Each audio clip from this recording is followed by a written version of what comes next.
Good morning, and a very warm welcome to all of you to the 9th Annual Conference of the European Systemic Risk Board, entitled Broadening Horizons, the ESRB's Next Decade of Impact.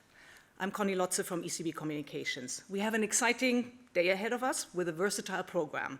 Our speakers and panelists will address the preeminent questions of the day, including the changing geopolitical landscape, the new threats to financial stability, the future of AI and systemic risks, and system-wide stress testing, among other topics. But without further ado, let me give the floor to President Christine Lagarde to officially open the conference. President Lagarde.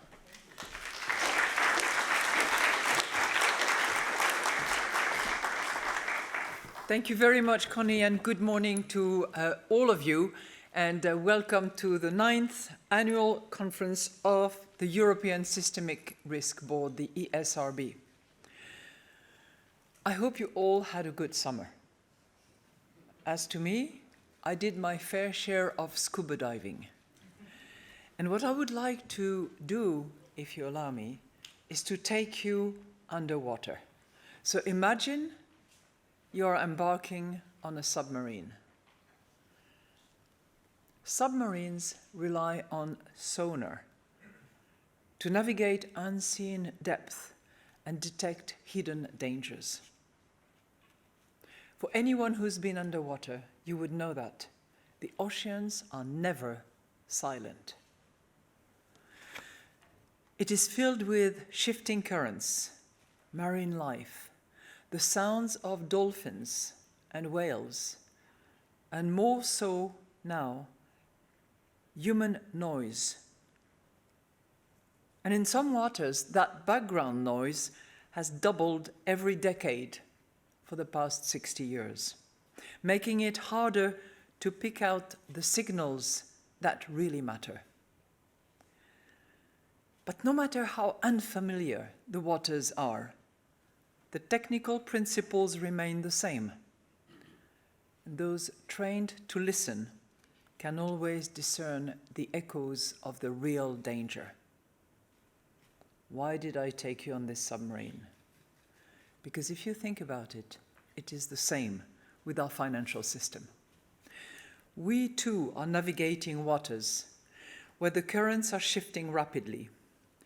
Geopolitical fragmentation, climate change, rapid digital innovation are reshaping finance flows, where it flows, and what channels it takes. The noise is getting louder and the landscape more complex, but the echoes of risk remain familiar. Our task, like that of the submariners, is to listen carefully and to separate signal from noise. However much the structures of finance may change, the patterns of risk endure. And as Charles Kindleberger reminded us, I quote, "Financial crises are a hardy perennial." By recognizing the recurring signals, we can keep such crises in check and preserve stability. So today what I would like to reflect on is how we can safeguard financial stability in a changing system by cutting through the noise to recognize the risk that endure. This task has become ever more demanding now. In the past, when Europe's financial system was dominated by banks, detecting risks often meant closely reading banks' balance sheets. That world has changed. Europe's non-bank financial sector has expanded rapidly. In relative terms, it is now larger than that of the United States, amounting to 3.8 times GDP of Europe, compared to 3.1 times that of the United States. And at the same time, banks' activities are intertwined with those entities and increasingly with new entrants such as the fintech platforms. The line between banks and non-banks financial institutions has blurred to the point where the old conceptual distinction is no longer a useful guide. So how do we cut through the noise created by this new complexity? Two constant factors will help us. The first is that financial activities, however novel their appearance, no matter what the clothing, are almost always variations of the same few timeless functions: transforming maturity, transacting, saving and borrowing, investing and sharing risks, insuring and hedging. Likewise, the risks that arise from these functions, namely credit, market, liquidity, underwriting, and operational risks, are equally enduring. And we know from experience that the tools to contain them remain familiar: capital and liquidity buffers, reliable data, and secure transaction. The second constant is the framework of sound risk management and supervision. These principles endure best when they are set globally. And this is why banks remain governed by global standards developed by the Basel Committee, and why the FSB, the Financial Stability Board, is extending that framework to new financial activities. This does not mean a reluctance to adapt to new realities. On the contrary, it is about using a stable framework for regulators and supervisors to cut through the noise and to hear the signals. And this is why the ESRB has argued for an activity-based and system-wide approach to financial stability.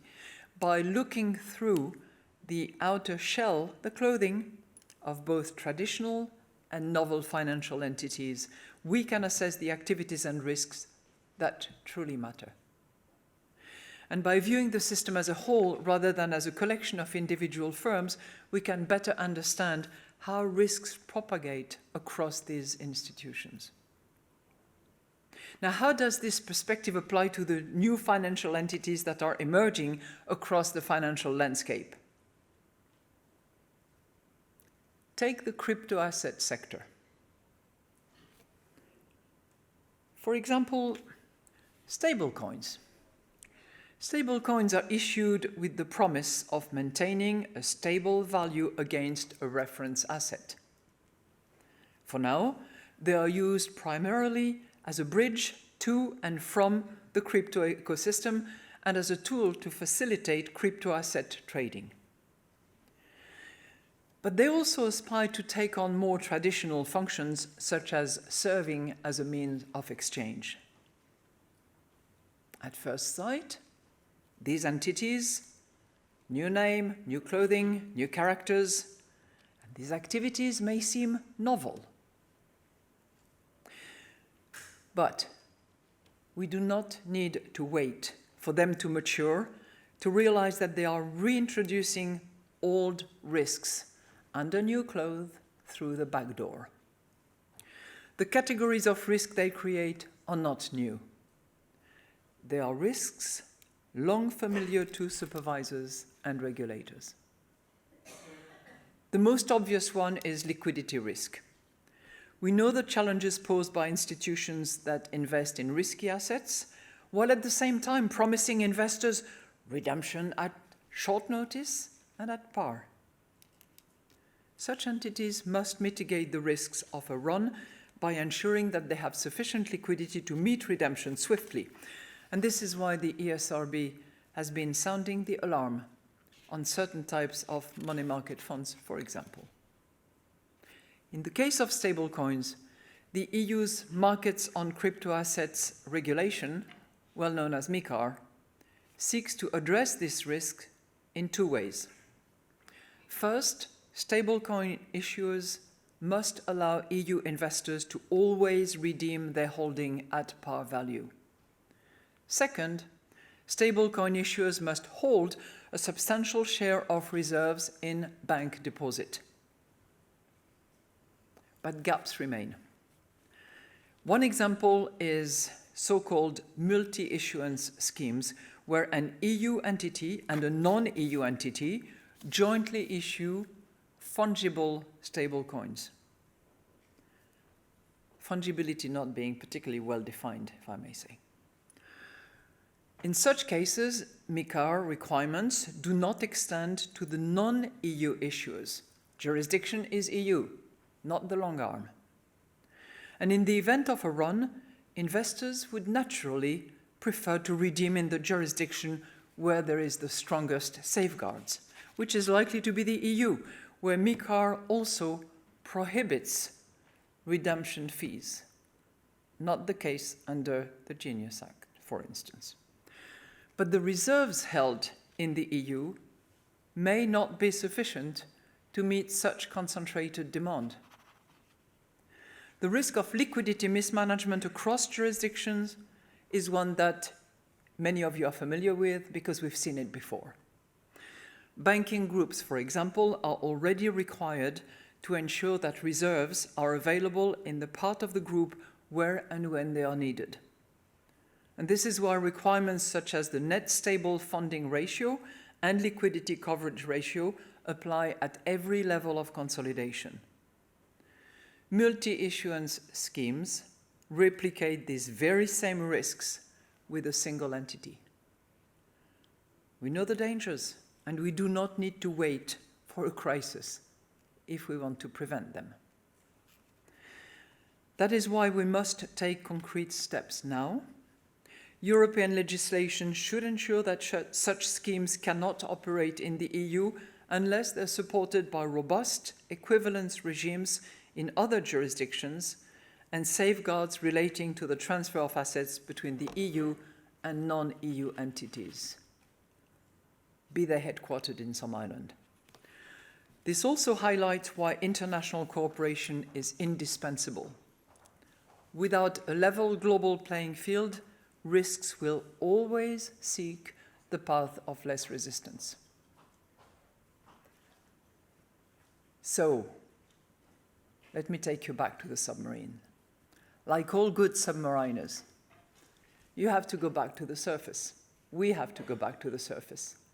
And this is a moment where all together we can go back to the surface, compare notes, exchange views, draw on each other's talent and competence to better understand what is our next dive and what kind of signals we are likely to hear.